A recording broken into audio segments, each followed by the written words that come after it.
आप देख रहे हैं आज की ताजा खबर सहसारथी संवाद। पश्चिम बंगाल में ना इस बार एक बड़ी अजीब सी सियासी पहेली चल रही है। देखिए, एक तरफ तो सत्ताधारी पार्टी है जिस पर भ्रष्टाचार के कितने गंभीर आरोप हैं, और दूसरी तरफ विपक्ष जिसके राज में कमर तोड़ महंगाई ने लोगों का जीना मुश्किल कर दिया है। तो ऐसे में सवाल ये उठता है कि भाई एक वोटर करे तो करे क्या, जाए तो जाए कहां। चलिए आज बंगाल चुनाव की इसी बड़ी उलझन को थोड़ा समझने की कोशिश करते हैं। पता है, ये बात किसी बड़े राजनीतिक एक्सपर्ट ने नहीं कही है, ये तो बंगाल की एक लोकल चाय की दुकान पर सुनने को मिली।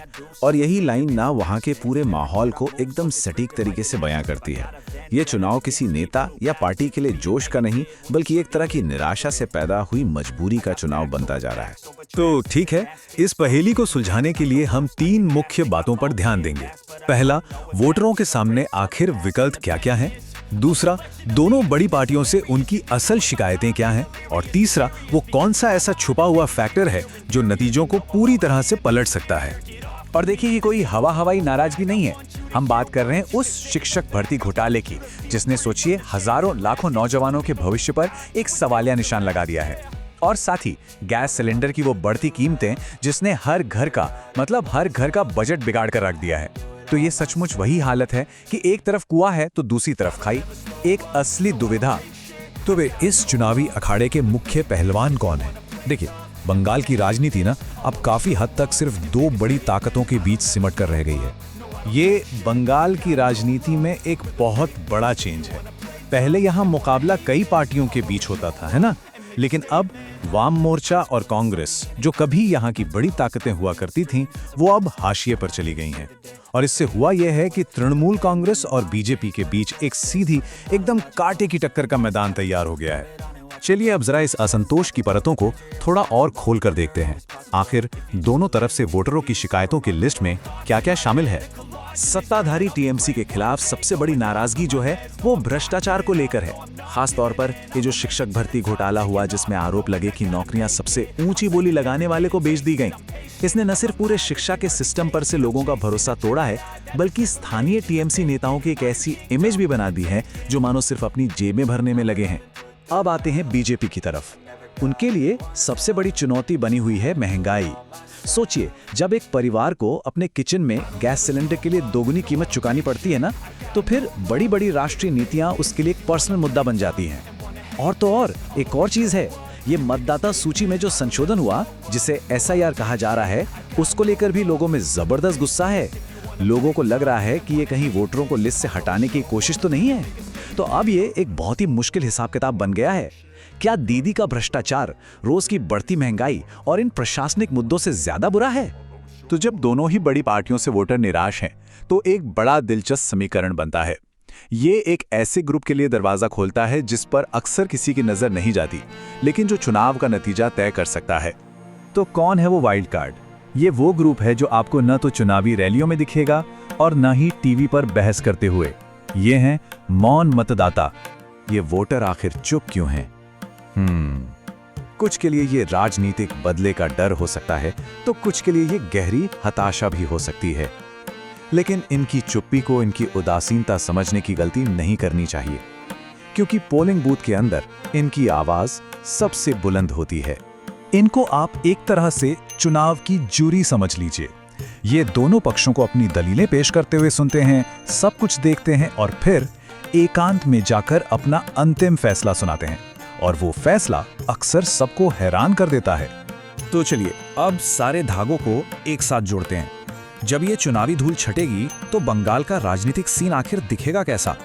एक तरफ टीएमसी है जिसके पास एक मजबूत जमीनी संगठन है, महिलाओं और अल्पसंख्यकों का अच्छा खासा समर्थन है, लेकिन उन पर भ्रष्टाचार के आरोपों का भारी बोझ भी है। दूसरी ओर बीजेपी का अभियान काफी आक्रामक है और राष्ट्रीय नेतृत्व भी मजबूत है, लेकिन उनके पास कोई बड़ा लोकल चेहरा नहीं है और वो बढ़ती कीमतों पर जनता के गुस्से से जूझ रही है। इन्हीं ताकतों और कमजोरियों को देखते हुए एक बात तो साफ है, हम किसी भी पार्टी के पक्ष में कोई लहर नहीं देखने वाले हैं, बल्कि ये एक एक सीट के लिए मोहल्ले दर मोहल्ले लड़ी जाने वाली एक कांटे की टक्कर होने वाली है। तो आखिर में बंगाल का ये चुनाव दिल का नहीं, दिमाग का मामला लग रहा है। ये एक हिसाब किताब है, एक मजबूरी है और सबसे बड़ा सवाल यही है कि जब वोटर पोलिंग बूथ में ये हिसाब किताब लगाएंगे तो पल्ला किसकी तरफ झुकेगा। इसका जवाब तो अब वक्त ही बताएगा। अरे वाह, तो क्या बंगाल में फैसला हो चुका है?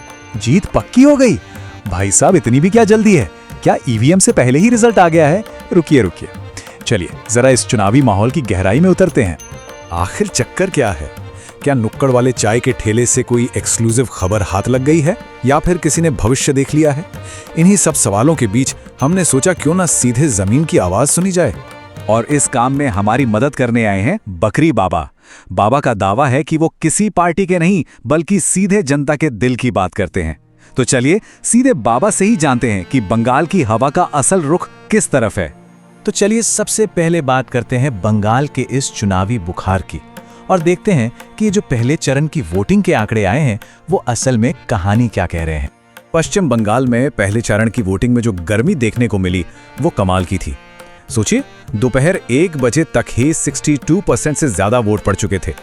बाबा, ये महज एक आंकड़ा है या इसके कुछ और भी मायने हैं?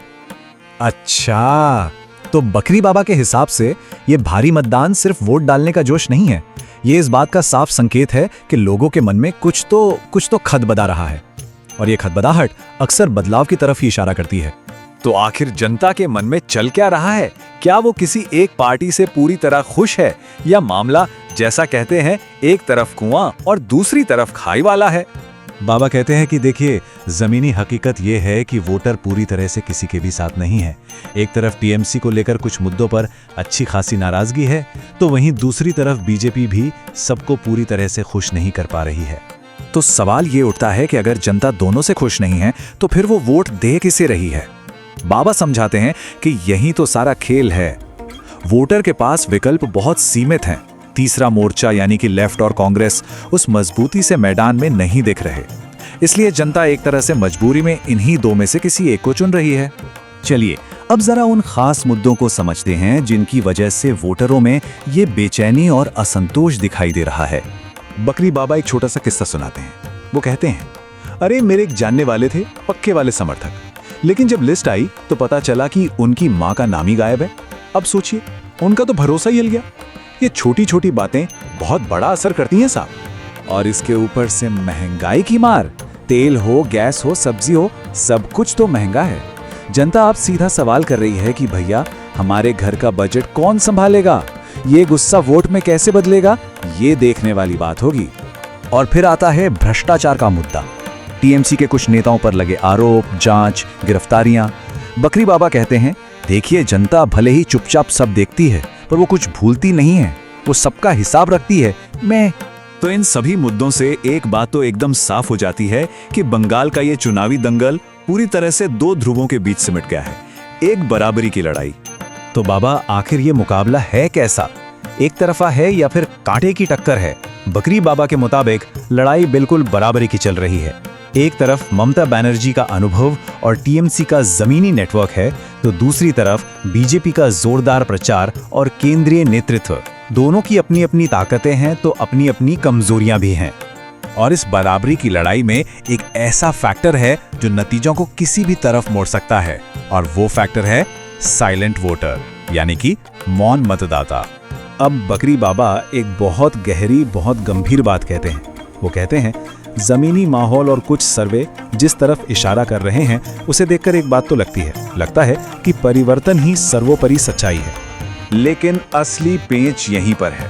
परिवर्तन तो ठीक है, पर यह परिवर्तन होगा किस तरफ? इसका जवाब फिलहाल किसी के पास नहीं है। जनता चुप है, और कहते हैं कि जब जनता चुप होती है तो नतीजा बहुत जोर से बोलता है। तो अब हम इस पूरे विश्लेषण के अंत में आ पहुंचे हैं, जहां नतीजा अभी भी हवा में है और दिल की धड़कनें बढ़ी हुई हैं। तो क्या होगा आखिरी फैसला? बंगाल का ताज आखिर किसके सिर सजेगा? क्या मौजूदा सरकार बनी रहेगी या फिर कोई नया अध्याय लिखा जाएगा? अरे भाई, इतनी भी क्या जल्दी है जानने की? 4 तारीख को तो काउंटिंग हो ही जाएगी ना। जो फैसला जनता की मुट्ठी में बंद है वो सही वक्त पर ही खुलेगा।